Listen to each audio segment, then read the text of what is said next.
बिस्मिल्लाहिर्रहमानिर्रहीम। स्टूडेंट्स, आज का जो टॉपिक है ये फर्स्ट ईयर बायो की बुक जो है उसके चैप्टर नंबर 9 का टॉपिक है और इम्पॉर्टेंट टॉपिक है और इम्पॉर्टेंट ही लॉन्ग क्वेश्चन है। तो टॉपिक का नाम है evolution of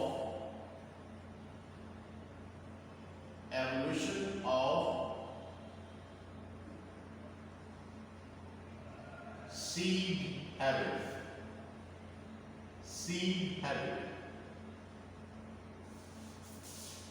evolution of seed habit, ये आज का टॉपिक है। और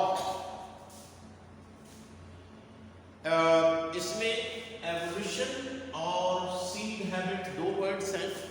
देखिए, एवोल्यूशन आपने पहले भी पढ़ा हुआ है पिछली क्लासेस में कि एवोल्यूशन का उर्दू में मतलब होता है इर्तिका।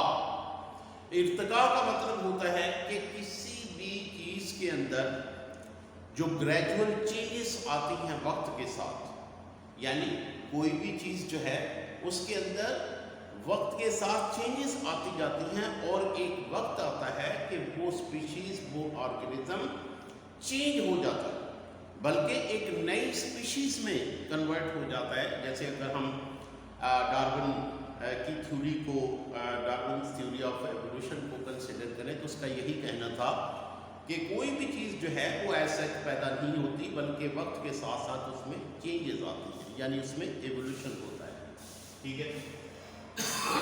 और सीड हैबिट आप जानते हैं, उर्दू का इंग्लिश प्लेन इंग्लिश का वर्ड है, यानी हैबिट का मतलब होता है आदत। यानी प्लांट्स में ये जो सीड बनाने की जो आदत कैसे पैदा हुई, इसका एवोल्यूशन है। सीड बनाने की जो प्लांट्स में आदत थी वो कैसे पैदा हुई, यानी ये एवोल्यूशन कैसे हुआ, सीड कैसे बना। क्योंकि आप जानते हैं कि मोस्ट जो प्रिमिटिव प्लांट्स हैं जो आपने पढ़े भी हैं, जिसमें ब्रायोफाइटा, तो उसमें देयर वर नो सीड्स, यानी उनमें सीड्स नहीं हुआ करते थे, बल्कि सीड्स की बजाय उनमें स्पोर्स प्रोड्यूस होते हैं। तो प्रिमिटिव प्लांट्स में यानी जो सीड्स हैं वो नहीं हुआ करते थे। और ये प्रोसेस शुरू कब हुआ, सीड बनने का मतलब, यानी पहले जो प्लांट्स थे उसमें तो सीड नहीं थे, तो सीड बनने का अमल कब शुरू हुआ? 300, यानी ये जो स्टार्ट हुआ है process evolution of seed habit का, ये 390 million years ago, 390 million years ago, यानी 390 मिलियन साल पहले ये प्रोसेस स्टार्ट हुआ सीड बनने का।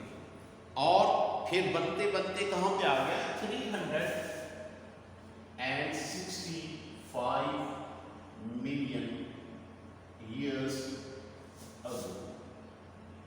ठीक है, मिलियन ईयर्स अगो, यानी इसका मतलब ये है कि यहां से ये प्रोसेस स्टार्ट हुआ है 390 मिलियन ईयर्स अगो, और उसके बाद आहिस्ता आहिस्ता ये अमल जारी रहा। कितने साल तक? 360 मिलियन ईयर्स साल तक, यानी जारी रहा। और 365 मिलियन ईयर्स पहले पहला सीड बना।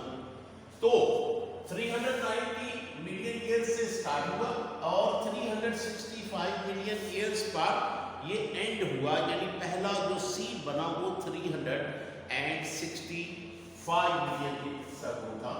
और ये जो पीरियड है, आपने फर्स्ट चैप्टर में पढ़ा होगा कि जो 400 ईयर्स का जो पीरियड है इसको डिवोनियन पीरियड भी कहा जाता है।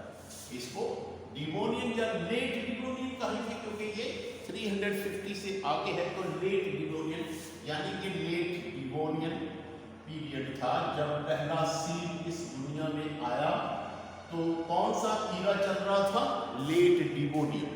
लेट डिवोनियन कौन सा ईरा है? 400 मिलियन ईयर्स अगो का। ठीक है, 400 मिलियन ईयर्स अगो जो ईरा था उसको लेट डिवोनियन, उसी के अंदर ये जो पहला सीड पैदा हुआ। अब 390 मिलियन ईयर्स अगो ये स्टार्ट हुआ और पहला सीड जो है वो 305 मिलियन ईयर्स अगो बना। तो इस तरह से इसको तकरीबन इससे माइनस कर दें तो कितने साल आते? 25। तो टोटल यानी सीड बनने को कितने साल लगे? 25 million years ago. 25 million years यानी पहला सीड जो था उसको डेवलप होने में 25 मिलियन साल लगे। ये कोई ओवरनाइट प्रोसेस नहीं है कि आज से ये प्रोसेस स्टार्ट हुआ और 2, 4, 6 महीने बाद या 2, 4, 10, 20, 50 साल में। नो, 25 मिलियन ईयर्स लगे इसको सीड की कंप्लीशन, सीड के बनने का अमल जब शुरू हुआ और सीड जब पहला बना तो इसके दरमियान में कितना पीरियड लगा? 25 मिलियन ईयर्स। अब सबसे पहले हम सीड को डिफाइन करेंगे। सीड को डिफाइन करेंगे, सीड होता है क्योंकि इससे पहले तो सीड था नहीं। तो सीड तो जो कि अभी नया नया बना है, तो हम सबसे पहले सीड को डिफाइन करेंगे कि सीड क्या है। सीड जो है इसकी जो डेफिनेशन है, सीड की डेफिनेशन सीड की डेफिनेशन जो है ये है कि fertilised ovule is called fertilised ovule. Fertilised ovule, fertilised ovule जो है सिंपली अगर हम सीड को डिफाइन करना चाहें तो हम कहते हैं कि ये फर्टिलाइजेशन यानी ओव्यूल की जब फर्टिलाइजेशन होती है तो वो सीड बनता है। ठीक है, अब सवाल ये पैदा होता है कि ये ओव्यूल क्या चीज़ है। हम ओव्यूल को डिफाइन करेंगे तो ओव्यूल क्या चीज़ है? ओव्यूल जो है ये है इंडिहिसेंट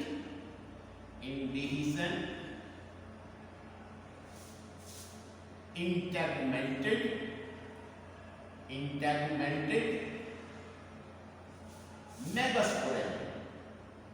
मेगास्पोरेंजियम, ये इसकी डेफिनेशन है।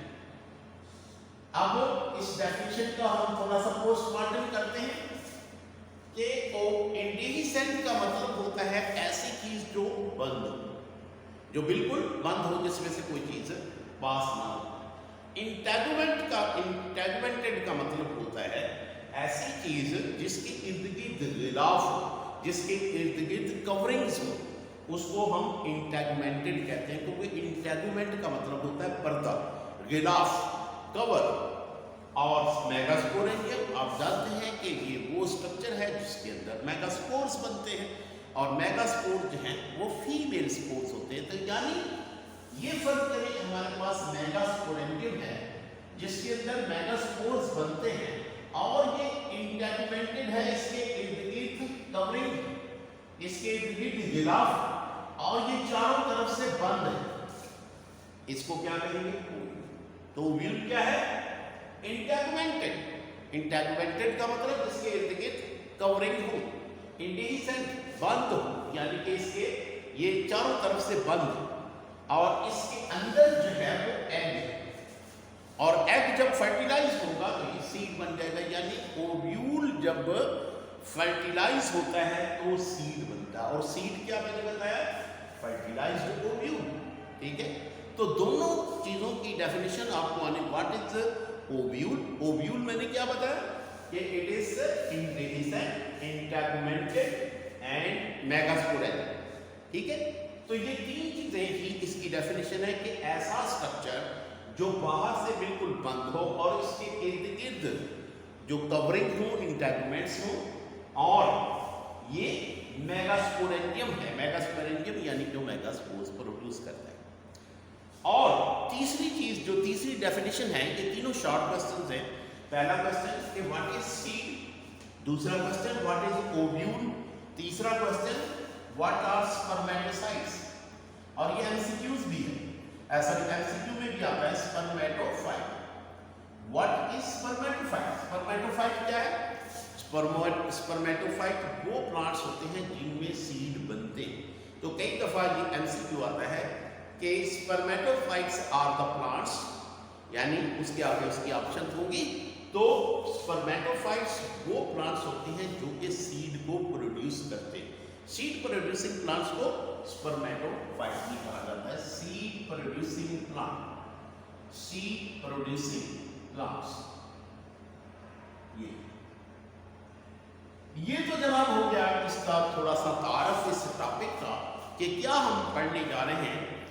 जैसे मैंने कहा कि शुरू में जो प्लांट्स थे, जो प्रिमिटिव प्लांट्स थे, उनमें किसी किस्म के कोई सीड नहीं होता था, वो नॉन सीडिंग प्लांट्स थे। आहिस्ता आहिस्ता जो प्लांट्स थे उनमें ये एवोल्यूशन डेवलप हुआ, यानी कि इसमें सीड के बनने की इब्तदा हुई। कब हुई? 390 मिलियन ईयर्स अगो, फिर 365 मिलियन ईयर्स अगो पहला सीड बना, और इस प्रोसेस को 25 मिलियन ईयर्स लग गए। अब उसके बाद हमने सीड की डेफिनेशन की, उसके बाद हमने ओव्यूल की। Now we will start the actual process कि ये सीड एक्चुअली, ये जो 25 मिलियन ईयर्स का अरसा लगा सीड को बनने के लिए, इसमें कौन कौन से जो स्टेप्स हैं या ये जो एवोल्यूशन हुआ है, ये जो चेंजेस आई हैं, कौन कौन सी ऐसी चेंजेस आई हैं वास्कुलर प्लांट्स में कि उनके अंदर ये सीड बना।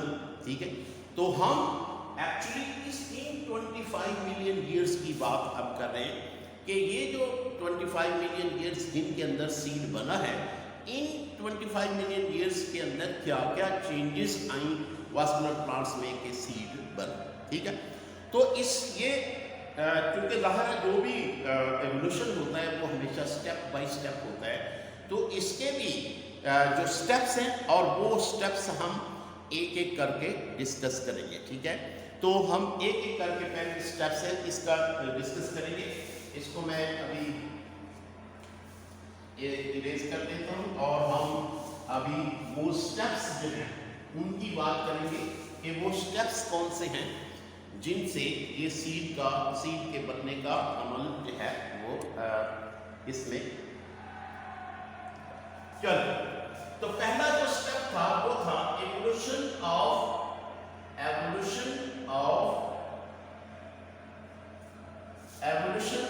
Heterospory.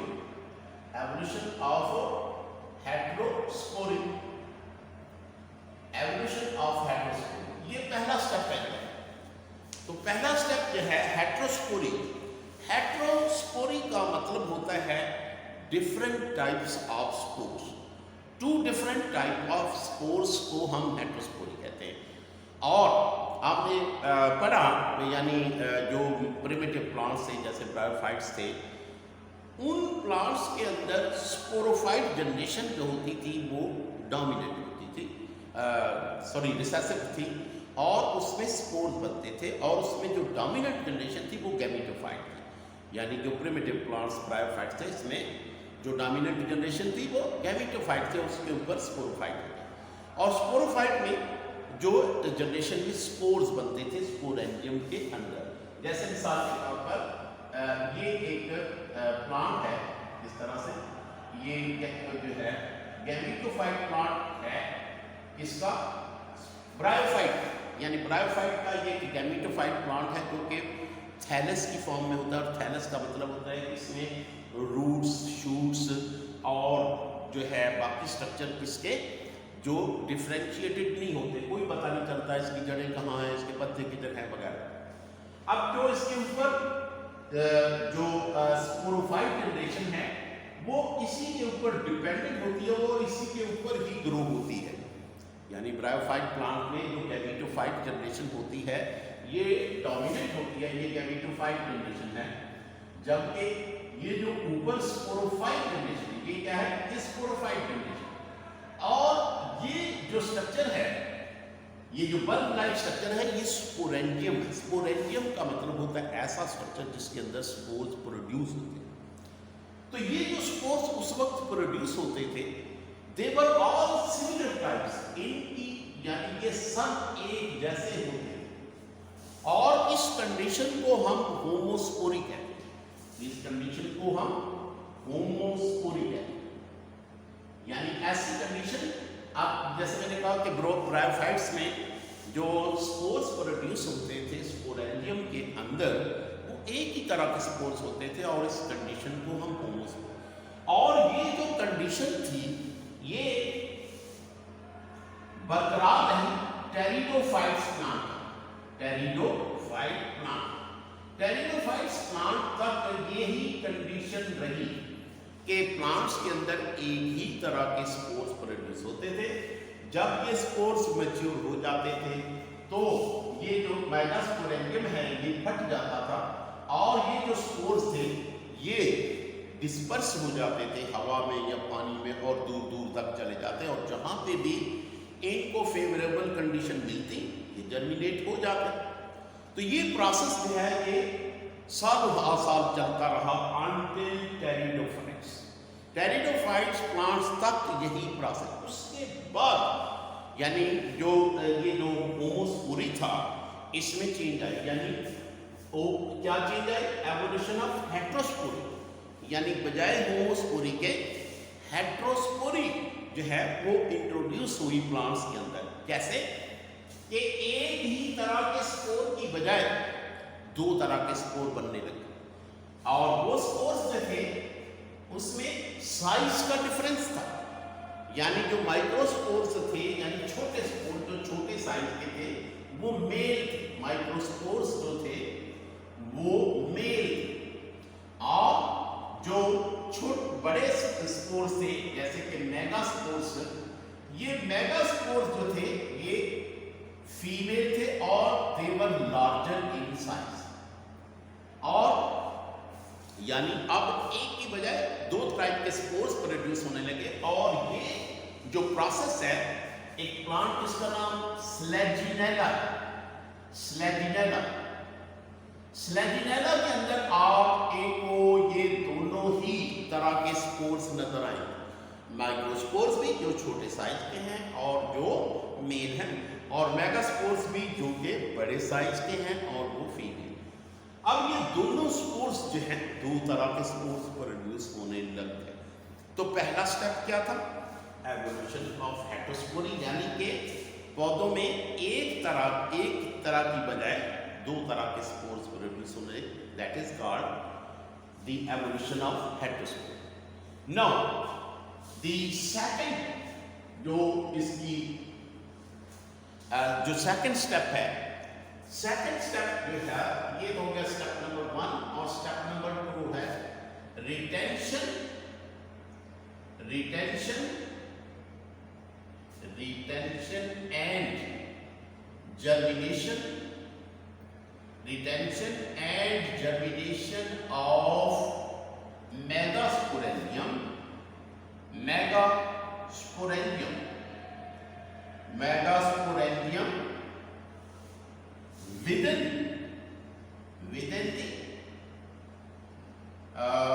the definition of megaspores, of megaspore within the megasporidium, megasporidium।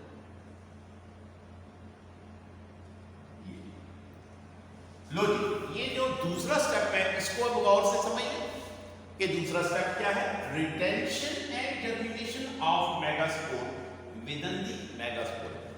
देखिए हमारे पास है ये मेगास्पोरेंजियम, ठीक है, और ये माइक्रोस्पोरेंजियम। माइक्रोस्पोरेंजियम के अंदर माइक्रोस्पोर्स प्रोड्यूस होते हैं जो कि मेल होते हैं, ये अभी बात हुई कि दो तरह के स्पोर्स प्रोड्यूस हो रहे हैं, ठीक है। अब ये जो माइक्रोस्पोर्स हैं they are small in size और ये जो मेगास्पोरेंजियम है इसमें जो स्पोर्स प्रोड्यूस होते हैं they are larger in size. अब जो दूसरा स्टेप है इसमें क्या है, retention and germination of megaspore within the megasporangium. अब ये फर्क करें मेगास्पोरेंजियम और इसमें जो मेगास्पोर डिवेलप होगा, मेगास्पोर शुरू में तो ऐसा होता था ना कि जो एक ही तरह के स्पोर्स प्रोड्यूस हुए, स्पोर्स मैच्योर हुए तो ये शेड हो गए, यानी तमाम किस्म के स्पोर्स, मेगास्पोर भी और जो है माइक्रोस्पोर्स भी।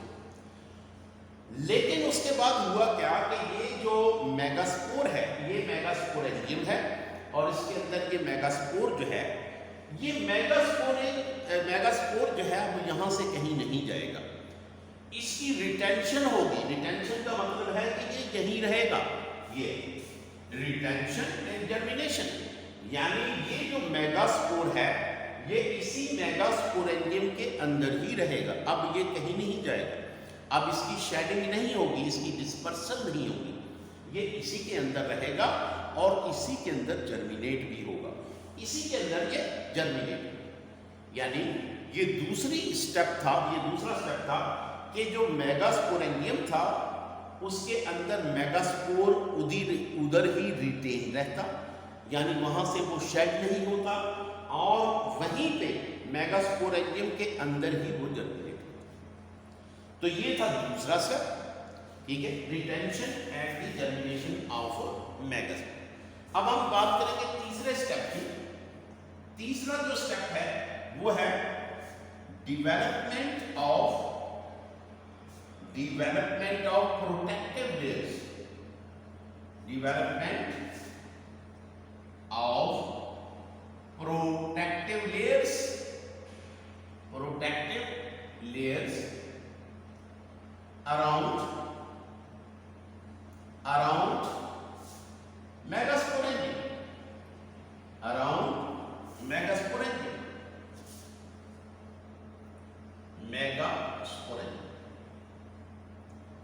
अब तीसरा ये जो स्टेप है इसका मतलब क्या है कि ये हमारे पास, जैसे मैंने कहा कि मेगास्पोरेंजियम है, इसके अंदर मेगास्पोर प्रोड्यूस हुआ, अब ये मेगास्पोर कहीं नहीं जाएगा, यहीं पे रहेगा, यहाँ पे रिटेन रहेगा, इसकी रिटेंशन होगी और वहां पे ही इसकी जर्मिनेशन होगी।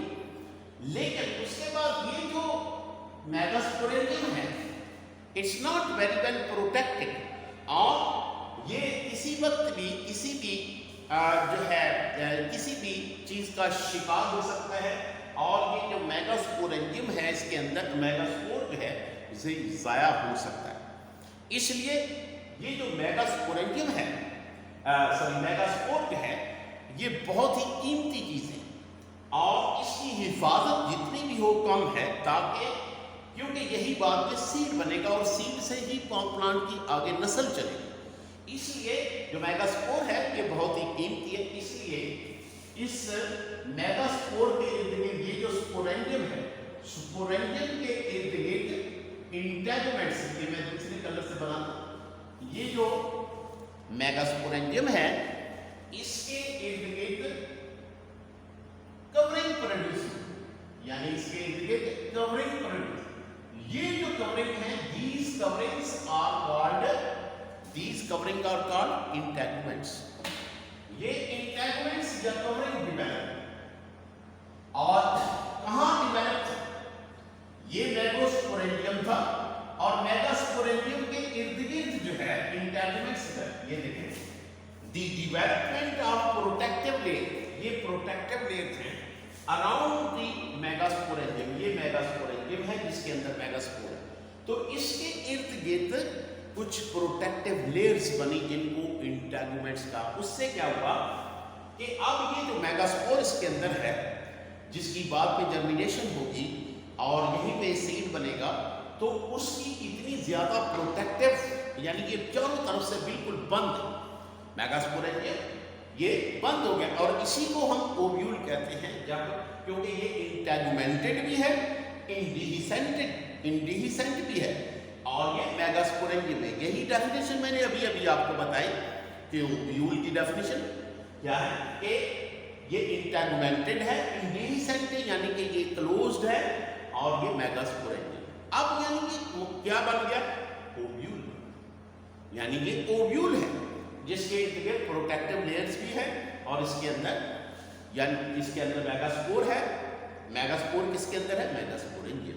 तो ये थी तीसरे, यानी जो development of protective layers around the megasporangium. अब हम बात करेंगे चौथे स्टेप, स्टेप नंबर 4, ठीक है।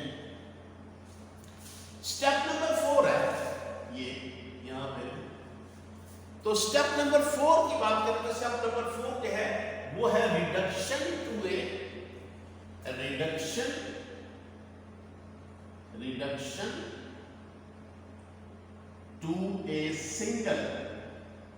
सिंगल मेगास्पोर, सिंगल मेगास्पोर,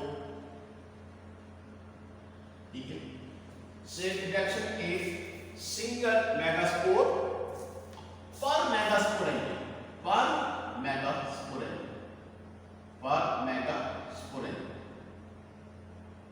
इसका मतलब भी समझिए गौर से देखें। अभी मैंने बात की क्या कि ये है मेगास्पोरेंजियम और इसके इर्द गिर्द क्या है, प्रोटेक्टिव कवरिंग, ठीक है। ये प्रोटेक्टिव कवरिंग है इसकी, ये प्रोटेक्टिव कवरिंग्स क्या कहलाती है, इंटेगुमेंट्स। तो ये इंटेगुमेंटेड भी है और क्लोज्ड है, इंडिहिसेंट भी है और ये मेगास्पोरेंजियम। अब ये जो मेगास्पोरेंजियम है इसके अंदर ये वाला जो सेल है, ये सेल जो मदर सेल है जो कि स्पोर्स प्रोड्यूस करता है। और स्पोर्स कैसे प्रोड्यूस होते हैं, मियोसिस के, यानी ये जो मदर सेल है it will go under meiosis और मियोसिस के जरिए से ये जो मदर सेल, ये मदर सेल जो है it will go through the meiosis and it will produce 4, यानी एक सेल जो है वो 4 मेगास्पोर्स प्रोड्यूस करता है। आपको बताया कि मियोसिस वो सेल डिवीजन होती है जिसमें एक सेल 4 हैप्लॉइड सेल्स पैदा करता है, यानी एक diploid cell 4 haploid cells produce करता है, ये चारों हैप्लॉइड सेल्स, और these are called megaspores. Megaspores जो है, अब इसमें ये देखिए, ये मियोसिस के जरिए से अब कितने, 1 2 3 और 4 सेल्स बनते हैं। लेकिन ये 4 जो मेगास्पोर्स है, हालांकि 4 जो है वो फीमेल गैमेटोफाइट में कन्वर्ट होंगी और फीमेल गैमेटोफाइट जो हैं ये फर्टिलाइजेशन के बाद सीड प्रोड्यूस करेगा। तो अगर इतनी स्पेस में 4 सेल जो हों तो ज़ाहिर चारों को न्यूट्रिशन भी चाहिए, स्पेस भी चाहिए, तो इनके दरमियान में फिर कंपटीशन रहेगा कि कौन जिंदा रहेगा कौन नहीं रहेगा। ये जिंदा रहने के लिए एक दूसरे का फूड भी खा लेंगे या एक दूसरे के रिसोर्सेज भी खा, तो इनके दरमियान में फाइट रहेगा, एक कंपटीशन रहेगा। इसके लिए प्लांट्स में जो नेक्स्ट स्टेप जो है reduction to a single megaspore per megasporangium, ये है मेगास्पोरेंजियम, यानी 4 से रिड्यूस होगी, रिडक्शन होगी, और 4 की बजाय कितने यहां पे रह जाएंगे, 1 मेगास्पोर है, 1 मेगास्पोर। ये है चौथे पॉइंट का मतलब कि 4 की बजाय अब 1 ही मेगास्पोर आगे डिवेलप होगा और ये जितने भी इसके रिसोर्सेज, खुराक, ये अकेला ही यूज करेगा और ये बेहतरीन तरीके से अपनी नरिशमेंट कर सकेगा। तो ये था रिडक्शन टू द, ये चौथा स्टेप। अब आ जाए 5वां स्टेप। 5वां स्टेप क्या है, development of embryospore, embryo sac, development of embryo sac. ये पॉइंट बड़ा गौर से समझिएगा कि एम्ब्रियोसेक, अब देखिए 4 में से हमारे पास कितने मेगास्पोर रह गए। अब ये जो मेगास्पोर है it will develop into a female gametophyte. अब ये जो फीमेल गैमेटोफाइट यानी जो है ये अपने आप को थोड़ा सा बड़ा करेगा, फीमेल गैमेटोफाइट। अब ये जो फीमेल गैमेटोफाइट जो है यानी जो मेगास्पोर है it will develop into a female gametophyte. ये फीमेल गैमेटोफाइट में कन्वर्ट होगा, कैसे, और ये जो एक सेल है फीमेल गैमेटोफाइट है, ये सभी फीमेल गैमेटोफाइट में कन्वर्ट होगा कि एक सेल जो है, ये जो एक सेल बचा है मेगास्पोर है, अब ये अपने आप को अपने आप की ट्रांसफॉर्मेशन करेगा। और ट्रांसफॉर्मेशन कैसे करेगा, बाय द माइटोसिस, यानी अपनी डिवीजन करेगा, ये माइटोसिस के थे। तो जब माइटोसिस से इसकी डिवीजन होगी तो एक सेल जो है वो दो सेल में डिवाइड होगा, ठीक है, दो सेल है ये चार में डिवाइड होगा, ठीक है, चार जो है ये 8 में डिवाइड, यानी 8 न्यूक्लियाई इसके बनेंगे, 8 न्यूक्लियाई बनेंगे। यानी अभी ये मैंने सेल की निशान तो लगाया है, लेकिन यहां पे सिर्फ इसका ये सेल जो है ये एक ही सेल है, यानी एक सेल है, और ये है मेगास्पोर। मेगास्पोर जो है ये आगे, यानी जैसे मैंने कहा कि ये डिवाइड होगा बाय द माइटोसिस, और इसके सिर्फ न्यूक्लियस ही डिवाइड होगा, यानी एक न्यूक्लियस, दो न्यूक्लियस, फिर 2 4 4 8, और 8 न्यूक्लियस यानी 3 दफा माइटोसिस होगी। पहले 1 से 2 न्यूक्लियस बनेंगे, फिर माइटोसिस नंबर 2 में क्या होगा, 2 से 4 बनेंगे और 4 से 8। अब 8 न्यूक्लियाई जो हैं ये अपने आप को किस तरह से अरेंज करेंगे कि इसके जो 3 न्यूक्लियाई हैं ये ऊपर जाएंगे और इनको हम एंटीपोडल न्यूक्लियाई, एंटीपोडल न्यूक्लियाई, और ये न्यूक्लियाई अपने इर्द गिर्द साइटोप्लाज्म लेके 3 सेल बना देंगे, एंटीपोडल सेल्स ऊपर।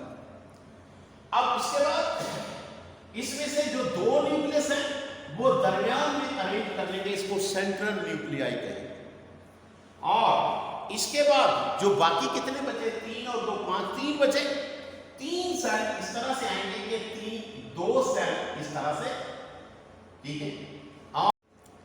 तो ये जो 3 सेल है, ये जो 3 सेल है ये इस तरह से अरेंज होंगे कि 2 साइडों पर और एक दरमियान। ये जो 2 साइडों पर सेल्स हैं इनको सिनर्जिड सेल, सिनर्जिड, ये और ये सिनर्जिड, सिनर्जिड सेल, ये हो गया सिनर्जिड सेल्स। और ये जो दरमियान में है ये एग, ये क्या है, ये है एग, और दरमियान में ये वाले जो हैं ये सेंट्रल न्यूक्लियाई कहलाते हैं, ठीक है, इनको पोलर न्यूक्लियाई भी कहा जाता है। तो अब ये देखें, ये जो डेवलपमेंट ऑफ एम्ब्रियो सैक मैंने जैसे कहा, तो ये जो डेवलपमेंट, जितनी भी डेवलपमेंट हो रही है, अब हम इसको एम्ब्रियो सैक कहते हैं।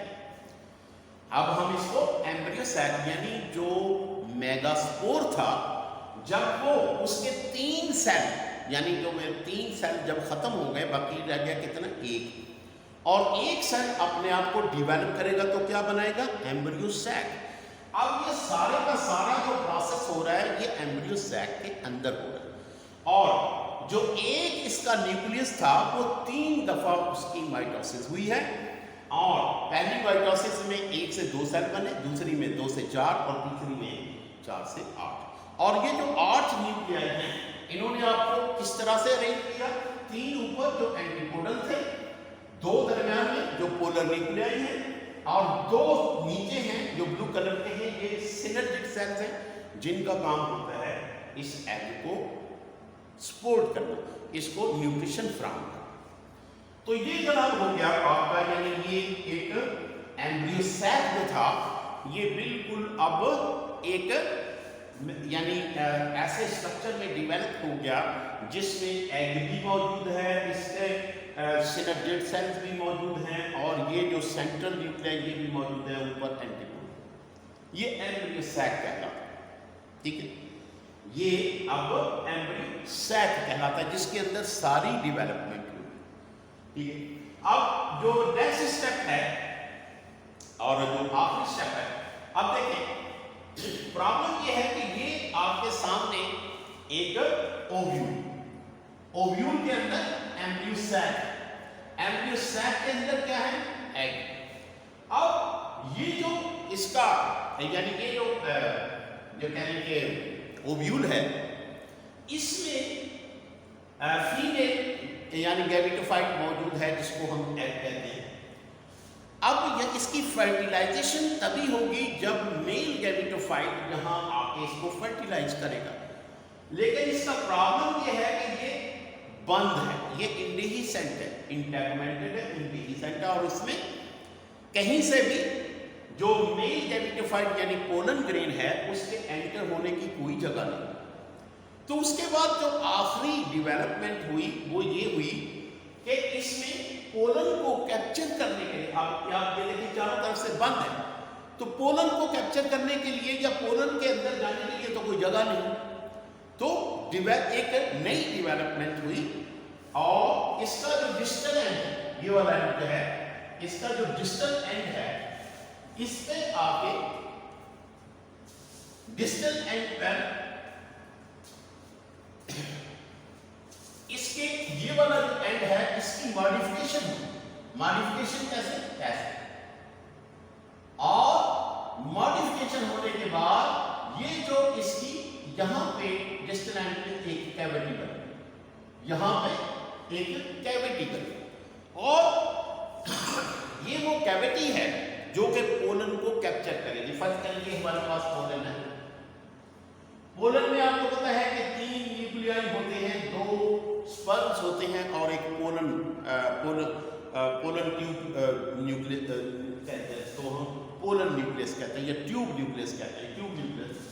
तो ये जब पोलन ऐसे हवा के जरिए से, परिंदों के जरिए से यहाँ पे पहुंचेगा तो ये हिस्सा जिसको हम स्टिग्मा कहते हैं ये इसको कैप्चर करेगा, और जब ये यहाँ पे ये यहाँ पे पोलन फर्ज करें आ गया, अब पोलन के अंदर क्या है, एक ट्यूब न्यूक्लियस है और 2 जनरेटिव न्यूक्लियस है या स्पर्म्स। अब ये जो ट्यूब न्यूक्लियस है ये एक ट्यूब बनाएगा, और ट्यूब जो है वो इसके अंदर एंटर होते होते यानी ये ओव्यूल तक जाएगा।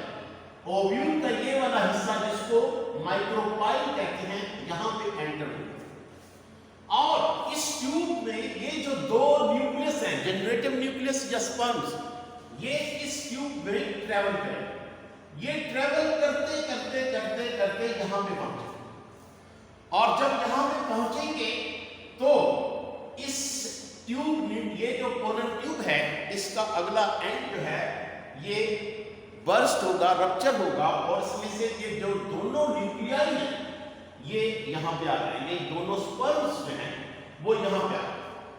ये 2 स्पर्म्स हैं जो ऊपर से ट्रेवल।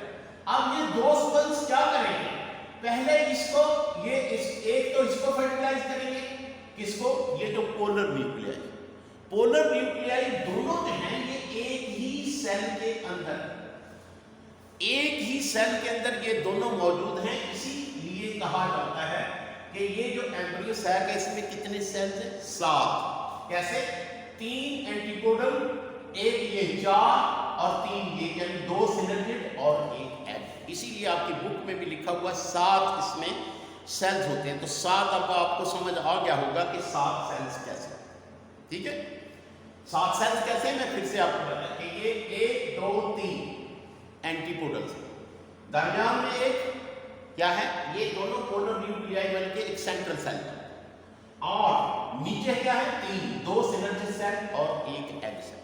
अब ये जो 2 न्यूक्लियाई ऊपर से आए हैं, 2 स्पर्म्स, एक स्पर्म जो है वो इसको फर्टिलाइज करेगा पोलर न्यूक्लियाई, तो इसके नतीजे में क्या बनेगा, 3N स्ट्रक्चर, जिसको हम ट्रिप्लाइड भी कहते हैं, ट्रिप्लाइड, या फिर इसको एंडोस्पर्म कहा, एंडोस्पर्म कहा, ठीक है। इसको एंडोस्पर्म, ये एंडोस्पर्म असल में जब प्लांट का जो सीड है वो जर्मिनेट होगा तो उस वक्त उसको जो खुराक की जरूरत होगी ये एंडोस्पर्म, यानी एंडोस्पर्म क्या चीज, ये खुराक देगा उसको, यानी प्लांट, ये जो सीड बनेगा उस सीड को जब जर्मिनेशन के लिए खुराक चाहिए होगी वो खुराक एंडोस्पर्म सप्लाई करेगा। एक तो ये इसकी फर्टिलाइज, और ये दूसरा स्पर्म है वो किसको फर्टिलाइज करेगा, एग को, और ये जो जब एग को फर्टिलाइज करेगा तो इसके नतीजे में क्या बनेगा, एम्ब्रियो। अब ये जो एम्ब्रियो है ये डेवलप क्या होके क्या बनेगा, सीड, ठीक। अब ये सीड बनेगा। इसीलिए इन प्लांट्स में, यानी जो है वो डबल फर्टिलाइजेशन भी होती है एंजियोस्पर्म में कि एक जो पोलर ग्रेन के अंदर न्यूक्लियस होता है वो पोलर न्यूक्लियाई को फर्टिलाइज करता है तो एंडोस्पर्म बनता है, और दूसरा जो स्पर्म है वो एग को फर्टिलाइज करता है तो उसके नतीजे में एम्ब्रियो बनता है, और एम्ब्रियो आगे सीड बनता है।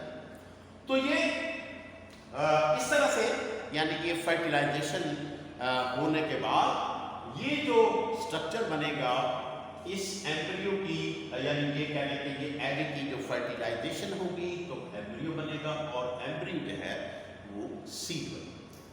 तो ये वो प्रोसेस था यानी जो 6 स्टेप्स में कंप्लीट हुआ है, यानी इसको 25 मिलियन साल लगे थे तब जाके ये प्रोसेस कंप्लीट हुआ, और उसमें डिफरेंट हर एक स्टेप के ऊपर डिफरेंट जो एवोल्यूशन हुई, डिफरेंट चेंजेस आई, और करते करते 25 मिलियन साल के अंदर ये प्रोसेस कंप्लीट हुआ, यानी जो प्लांट्स के अंदर सीड की डेवलपमेंट, सीड हैबिट की डेवलपमेंट। तो होपफुली इंशाल्लाह आपको ये बहुत ही अच्छे तरीके से इस टॉपिक की समझ आ गई होगी। तो guys please subscribe the channel को सब्सक्राइब लाजमी करें, और बेल आइकन को भी लाजमी दबाएं ताकि आपको ये नोटिफिकेशन जितने भी मेरे वीडियोस हैं ऑटोमेटिकली आपको मिलते रहें। तो और इसको अपने दोस्तों के साथ शेयर भी किया करें। Thank you very much.